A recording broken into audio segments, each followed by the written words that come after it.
Hey kids, it's that time again. Welcome to Conscious Embodiment, Astrology and Dreams with Dr. Michael Lennox. I am your host, Dr. Michael Lennox, coming at you for the month of June. It is specifically the second week in June, June 6th through the 12th. And truly, I have to say again, I am so glad to be out of May. And eclipse season. And I'm going to start off by saying that in some ways, this week is the last sort of release of something that made May kind of challenging. Now, Mercury already went direct. He went direct on the 3rd of June. We talked about that last week. But here's the thing about a stationing planet. A planet does appear to slow down when it's turning around, whether it's retrograde and slowing down to go direct or vice versa. So even though Mercury turned around and went direct Friday, June 3rd, he still isn't moving. He's at 26 degrees of Taurus, and he's been there for, feels like forever. So he's direct, so we're no longer bumping into the furniture. But as we start this week off, he's still at the same degree point he's been for the last 6 or 7 days, when he typically hits past a degree in one day. That's his usual pace, roughly a degree a day. It's not quite a degree a day, but it's good enough for the point I'm trying to make. So with Mercury not moving, even though he's direct, communication is reflected by Mercury, right? So if Mercury's not moving, communication's not moving as well. And so it's Wednesday of this week that Mercury will hit 27 degrees of Taurus. So that's like the official moment where we can say, mind is catching up. Our thinking, our expression is going to be more like we're accustomed to in that way, that there's like 3 ways that Mercury retrograde loosens its grip on us. The first one, of course, is when he turns around. That happened last week. The third one is when he finishes wrapping up all of the territory that he's got to cover for the third time. And that is a big factor of what the month of June is going to be all about, is revisiting issues that came up in late April and May. That's when we solidify actually learning a lesson? Yes. In fact, there's a triple transit of his cycle that we're going to talk about later in the podcast. So we are already in the work that's involved in the third part of his retrograde cycle, where we do exactly what you just said, Zoe, where we wrap up, where we learn the lesson, where we figure it out, or we end the negotiation, if you will. But that can't really happen in earnest until this way that Mercury lightens up his, challenges, which is moving at his regular pace once again. So it's this week that momentum starts to build. So Wednesday's the day he sort of appears to get moving again. And by the time we finish this week out, he will be back to his regular standard pace of roughly 1 degree a day. And our communication will reflect that.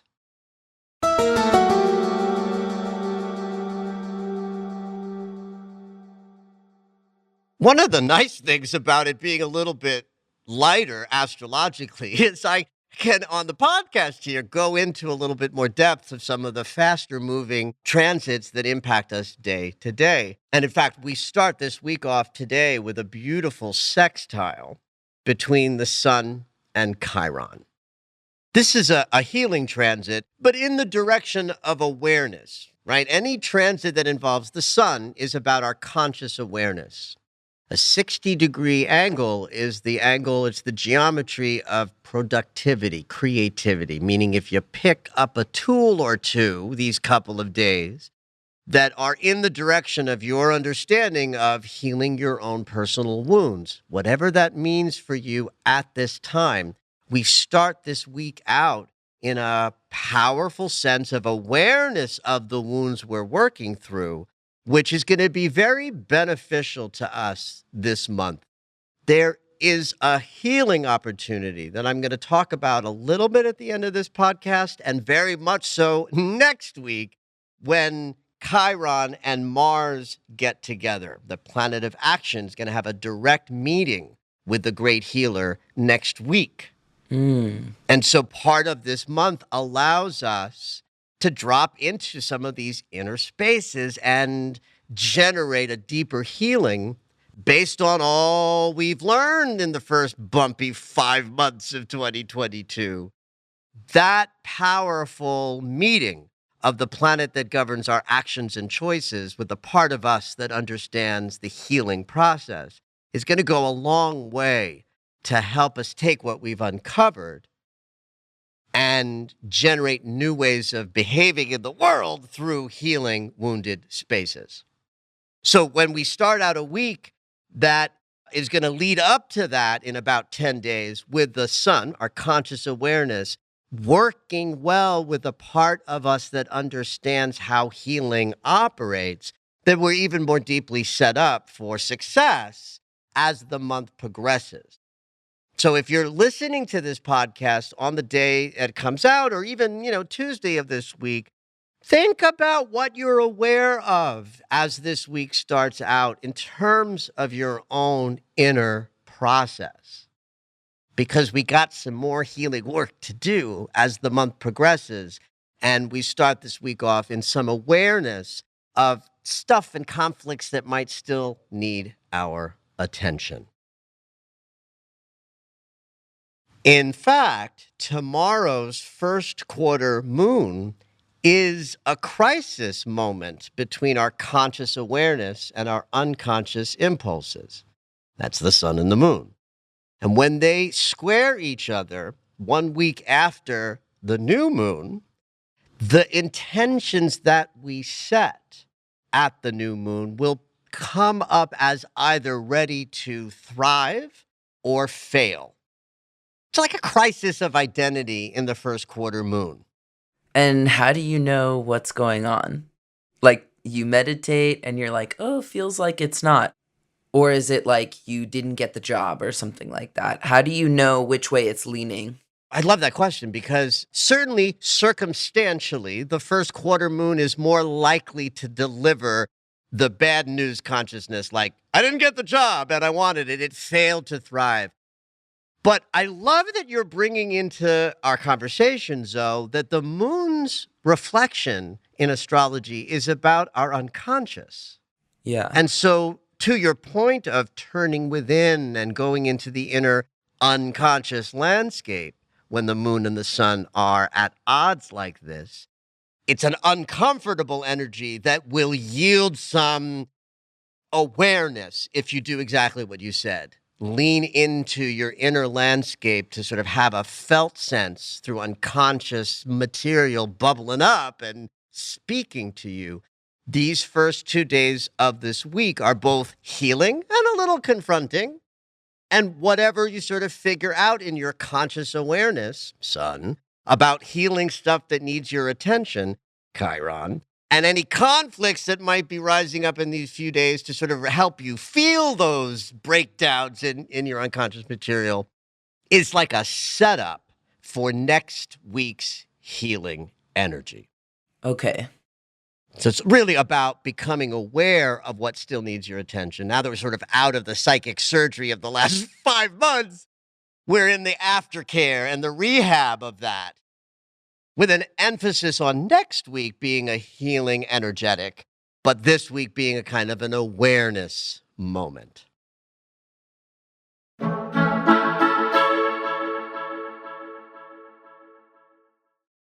Mercury is, in fact, going to hit one of the deep and powerful triple transits that were part of this entire retrograde cycle. There were two of these that, if you look at them together, give you the theme of what we were working on. And this, of course, played out between late April, around the 26th, to this month, where in that wrap-up we talked about. The two energies that we grappled with was a trine from Mercury to Pluto and a semi-square from Mercury to Chiron. This is kind of a good little healing tool, in fact. Mercury in a trine with Pluto allows us to go into the underbelly. Pluto holds the shadow, the things we avoid, that we hide, that we wish weren't true. And all of the shadow material like disowned rage and grief, that's a Pluto consciousness. So when Mercury, the mind, is in a harmonic geometry with the Lord of the underworld, we are more comfortable going into the basement and talking about it. Mm-hmm. Uncomfortable, perhaps, but powerful.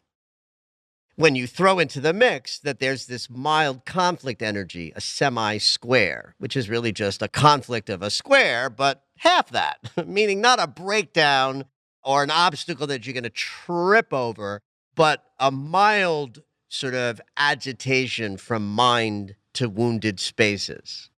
Just enough friction to trigger an awareness within the mind and the ability to communicate about it, the wounds, while Pluto then says, here, we're going to have to go into the basement to talk about this. This is the week where the basement, talking about it, going deep, hits for the third and final time on Friday. So as we move towards this weekend, it's going to be intense. Great. Could be yummy, though. Let me give you the whole picture. Mercury trining Pluto on Friday opens us up to a willingness to go to the deepest places that we're capable of in our conversations, in our intimacy, and our negotiations with others. The very next day, on Saturday, Venus is going to conjunct Uranus, the great awakener, where our heart centers gets connected up with the anything can happen and probably will energy. That's a very exciting transit.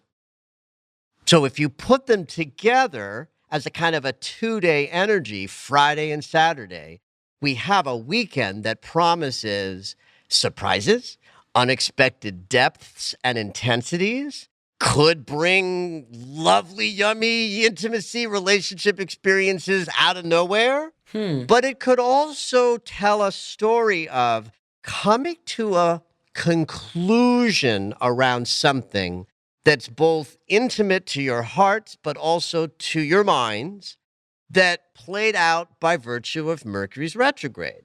So you want to look back to late April, the 28th, give or take a day or two. That's the first time that Mercury opened up the door to the basement and said, come on in, when the music played and everybody in the audience said, don't go down the stairs, it's a horror movie. But we went because we didn't have a choice. So late April introduced us to some stuff in our shadowy territory that needed attention. May 25th was the retrograde moment of this same trine. So then late May might have deepened the negotiation process or the intimacy experience, that if that's your story.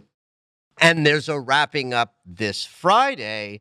And like the cherry on top is that our hearts are lit up with possibility and excitement, and unexpected things can occur from Venus connecting with Uranus the day after.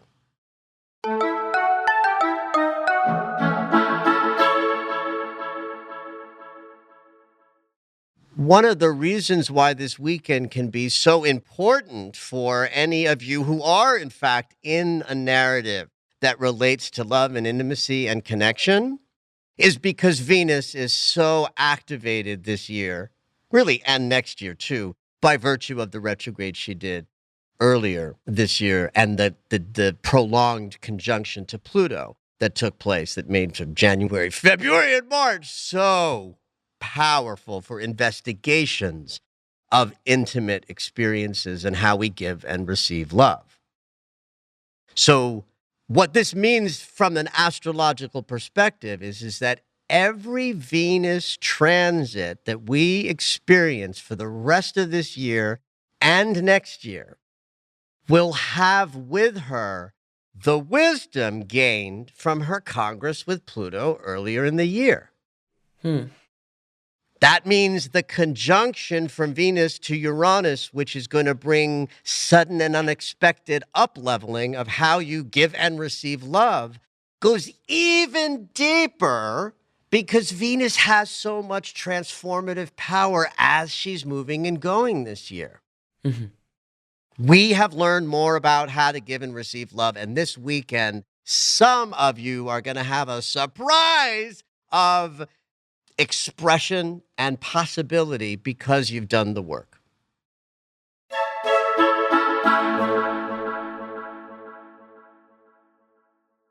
So there's something really interesting and subtle happening this week that relates to the Mars Chiron healing gathering that happens next week. And because it's a slimmer month astrologically, I get to go into a little bit more depth of things that I typically wouldn't be able to dive into.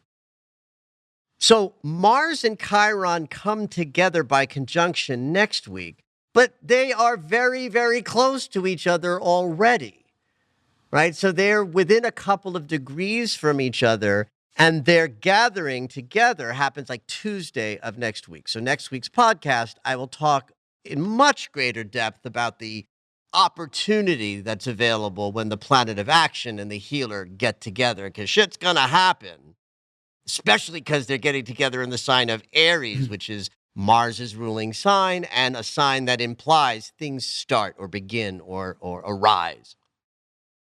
But why I want to talk to you about this week is because they're over there in Aries, and the Virgo moon, which is where the moon is right now at the beginning of the week, is going to hit both of them in the great eliminator angle, the 150-degree angle that allows for us to sort of pass through forks in the road, make new choices, leave old shit behind, and try the new path. That's like now, today, Monday. Then over the weekend, the moon's going to be in Scorpio.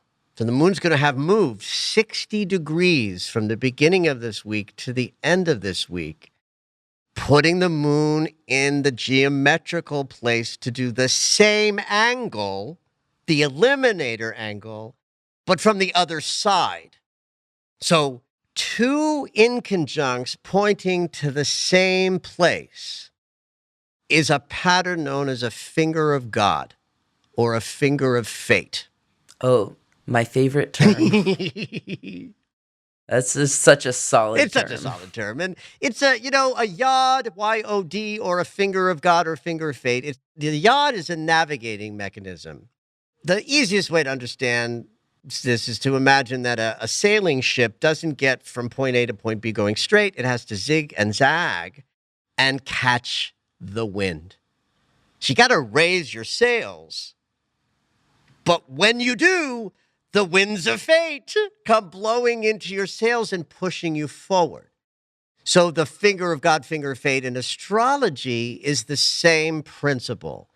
Little choices that you make this week around attempting to make new behavioral choices because you've healed some wounds in the last months are going to be amplified this week in terms of make those choices, raise those sails, and watch yourself catch the winds.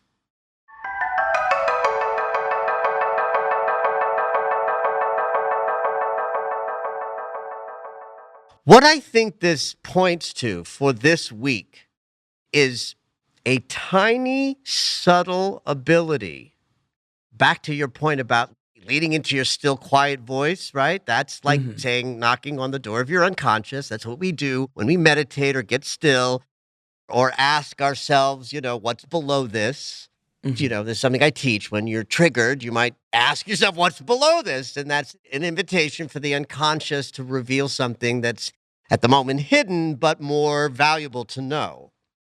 With the moon, the arbiter of our unconscious, passing through these great eliminator angles with the behavioral mechanism of Mars, gives us the potential for receiving little awarenesses of the power that's built into when we stop behaving in old ways that used to trip us up, but we've healed enough down below to stop making this shitty choice.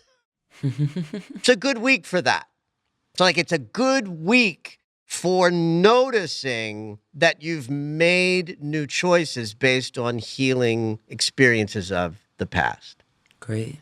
This is something I have said myself many times and have heard countless dozens of people express. It's like you trip over a pattern for years and years and years, and one day the same pattern arises and you do it differently.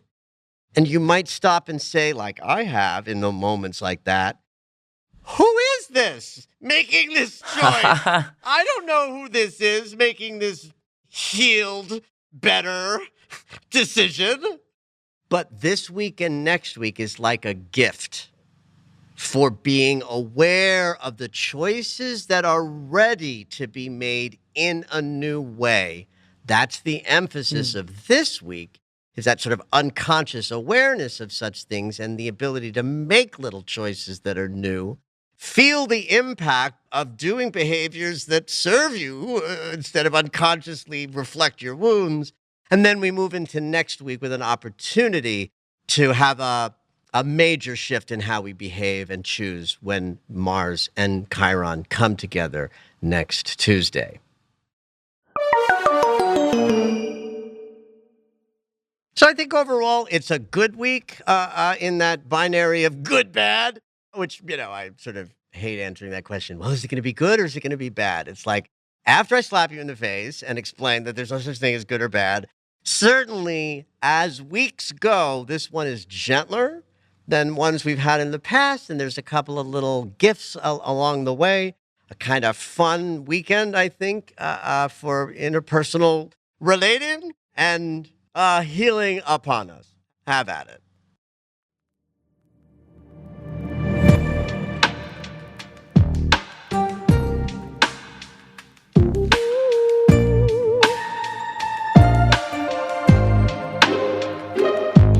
It's dream segment time. Every week, Dr. Michael will interpret dreams that are sent in via email or take a live caller. If you would like your dream interpreted on the podcast, you can go ahead and email us at dreams@michaellennox.com. Hopefully your dream will make it onto the show.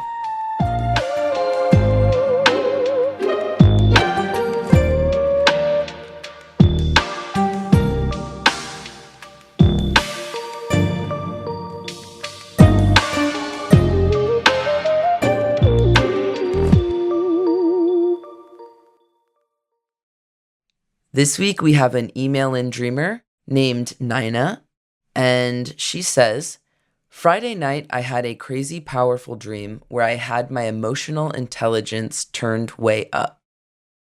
I could see the past lives of my PTSD parent and the spiritual backstory of all unrequited struggles I'd been engaged in. I could see how little I appreciated my current life, how much I needed to tell my partner I appreciated her, and I could see everything that I'd missed as a PTSD person. My heart felt about to burst. I was also able to see a new way to stay within my boundaries with a parent and simply send her my love and energy without endangering myself. I asked Spirit for my emotional intelligence to be turned way up so that I could make connections I craved with people. The next day, not only did I remember my dream, my partner also had a crazy dream. That's the report from San Francisco. Well, I love this. It is content-wise, or at least how Nina has described it. It sounds more like we're visiting, a therapy session, right? Yeah, I thought it was interesting because it reminded me of the caller who just had that sensation of the divine in her dreams. And here she's having just a sensation of healing PTSD and heightened emotional intelligence just coming to her in her Well, sleep. what's interesting to me about that is that emotional intelligence is well described by the notion of that our feelings have wisdom and information for us. Mm-hmm. When a person has a good sense of how their feelings feel in their bodies, like a sensation language, like the person who can say, oh, yes, I feel a tightening in my chest and a shallowness of my breathing. That's emotional intelligence, the ability to be in a feeling, not with the mind, but with the feeling sense, understand what the feeling is conveying. Mm-hmm. PTSD is a setup whereby the emotional body now is still expressing stuff from trauma that's ancient. So the emotional intelligence of a PTSD sufferer isn't reliable. That's why it's so important to heal our wounds of our childhood. If we don't heal the traumas, then the way our body's vibrating with feelings in our current life will be so reflective of old wounds. That's not emotional intelligence. It's just emotional overwhelm. Got it. So healing wounds allows the emotional body to express more primarily from the now moment, the current triggers, and less about the old triggers that join with the current triggers, creating these overwhelming moments where you might want to say, well, what does this feeling mean? But 80% of it is because mommy and daddy were mommy and daddy. So, she talks about the lives, the PTSD parents. So I'm assuming that means that she's looking at intergenerational wounds that leave us challenged. I love this language of the spiritual backstory of all struggles because that implies that there's patterning in the struggles that by diving into the intelligence behind consciousness, which is another way of saying spiritual consciousness, we get to see the patterns in a different way that leads us to healing. Appreciation, she talks about. Appreciation is a great healing tool to bust through PTSD moments when we're so captivated by our own emotional triggered response. We can't look outside ourselves across the room and say, I appreciate you. By virtue of moving into appreciation, we break up the wounds a little bit. In the same way that when we practice gratitude, we're more likely to be able to attract more because we're not focusing on lack, we're focusing on what is so. I think the line in what she shared that blew me away was, people don't know this, but I always type when I was always reading a dream, I'm typing notes. It's because I'm 58 and I can't keep things in my mind like I did, when I was younger. Was when she said, everything I missed as a PTSD person. I typed that in all caps because that's the nugget. When we have unresolved trauma, we miss so much. Then the language goes into my heart's gonna burst, and I'm cleared about boundaries, and emotional intelligence is like making itself clear in her dream state. Now I'm guessing there were images and scenarios in this dream that she hasn't shared. Right. Like, did it take place in a place? Was it there? Was there a clown car? Did But it doesn't matter in terms of me receiving the power of this dream.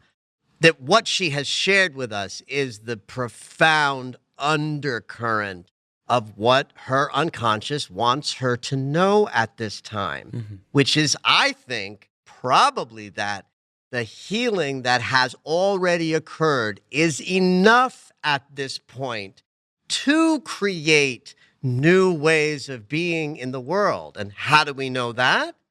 Because her partner, who she shares her life with, reflected a similar kind of consciousness of being able to bust through into new behaviors that come out of healed spaces.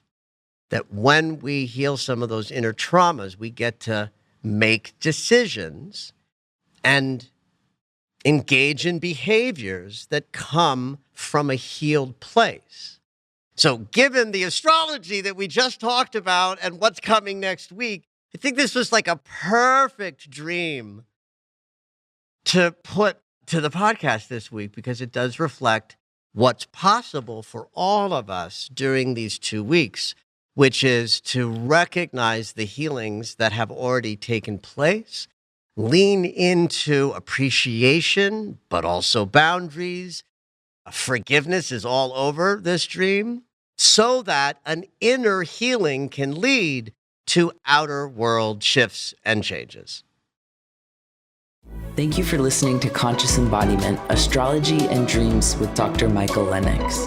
You can find us on Apple Music, the iHeartRadio app, and anywhere you find your favorite shows. Head on over to michaellennox.com for information on astrology readings, the Daily Astro Alert subscription, upcoming classes, and to join the mailing list.